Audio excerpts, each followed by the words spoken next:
একটা ভিডিও দেখলাম দর্শক, একটু দেখেন।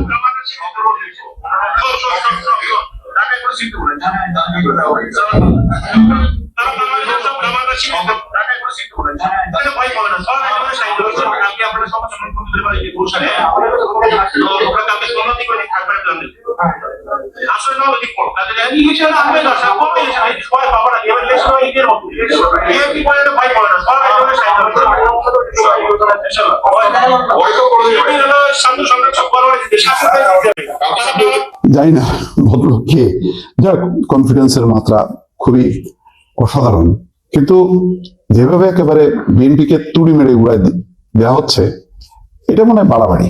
এটা ঠিক না। প্রতিদ্বন্দ্বীকে প্রতিদ্বন্দ্বী হিসেবে মোকাবেলা করতে হবে, সেভাবে বলতে হবে। এদেরকে এক ধরনের এমন যে একেবারে সব ধূলিসাৎ করে দাও, এটা যে সাইড থেকে বলা হোক না কেন, সঠিক আচরণ না। এবার ঠিক বিএনপি, আমি অনেক আগেই বলছি যে জামাত এই আন্দোলন, এই উসমান হাদি, এটা সেটা নিয়ে ব্যস্ত মনে হচ্ছে যেন না, তারা ওই নির্বাচন চায় না। তারা নির্বাচন খুব অনেক আগে থেকেই তারা কাজ করতেছে, বাড়িতে বাড়িতে যাচ্ছে।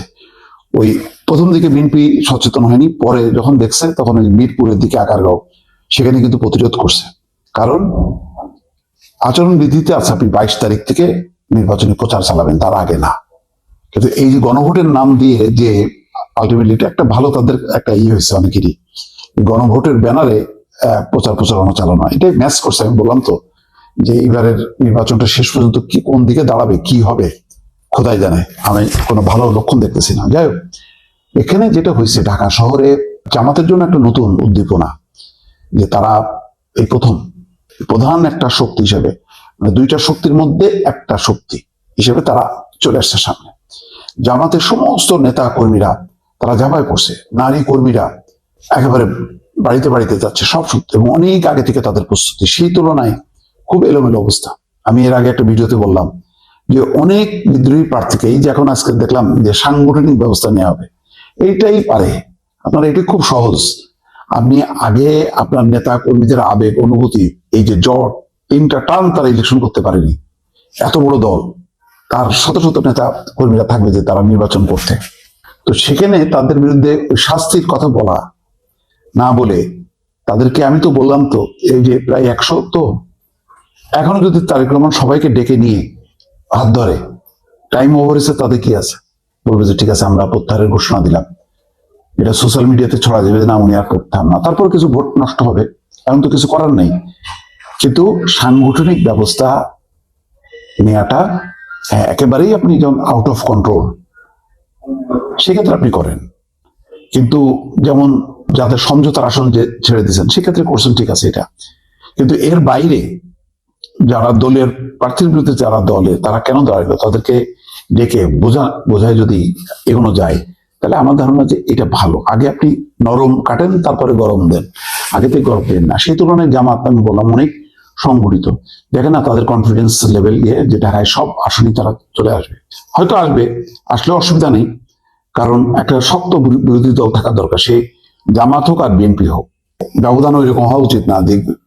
নির্বাচনগুলি গত 15 বছরে হয়েছে যে নাম মাত্র 2, 4, 5টা দিয়ে বাকি সব 295টা আসন নিজের মধ্যে করে রেখে একটা ভাব দেখানো যায় আমি বিশাল হয়ে গেছি। ওই ভাবের ঠেলা এখন ওই যে দিল্লিতে যে বসে থাকতে হচ্ছে।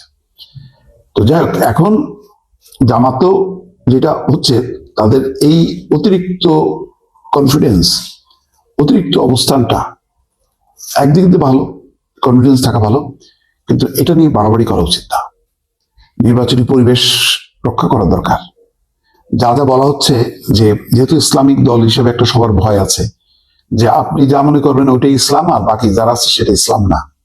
এই যে মুরতাদ, কাফের, এই সমস্ত আখ্যা দিয়ে, নাস্তিক আখ্যা দিয়ে আক্রমণ চালানো, এই জায়গাগুলোর ক্ষেত্রে জামাত ইসলামের ভূমিকা রাখতে হবে। বিরোধী মতকে সহ্য করার মতন মানসিকতা রাখতে হবে। কারণ যদি জামাত যেতেও, ধরলাম তার এই কথা অনুযায়ী যে একেবারে নাই হয়ে যাবে, কিন্তু নাই হওয়ার মধ্যেও কিছু হাতও থাকবেই। তো সেখানে যদি বিএনপি বিরোধী দলে থাকে, সেটাও কিন্তু কম শক্তি না। এবং গণতন্ত্র যদি থাকে, নির্বাচন যদি থাকে, উল্টাইতে কিন্তু সময় লাগে না, সেটা মনে রেখেন। কোনো কিছুই পার্মানেন্ট না। তো সুতরাং ওইটা মাথায় রেখেই সবার নির্বাচন করা উচিত। সহনশীল আচরণ করা উচিত, উদ্ধত আচরণ করা উচিত না। এবারে সবচেয়ে বড় সংকটটা হলো যে আপনি কাউন্ট করতেছেন, আপনার যখনই আপনার শক্তি আসতেছে সেই শক্তি দেখানোর প্রবণতা, সেই জায়গা থেকে আপনাকে বের হয়ে আসতে হবে। ভালো থাকবেন। আল্লাহ হাফেজ।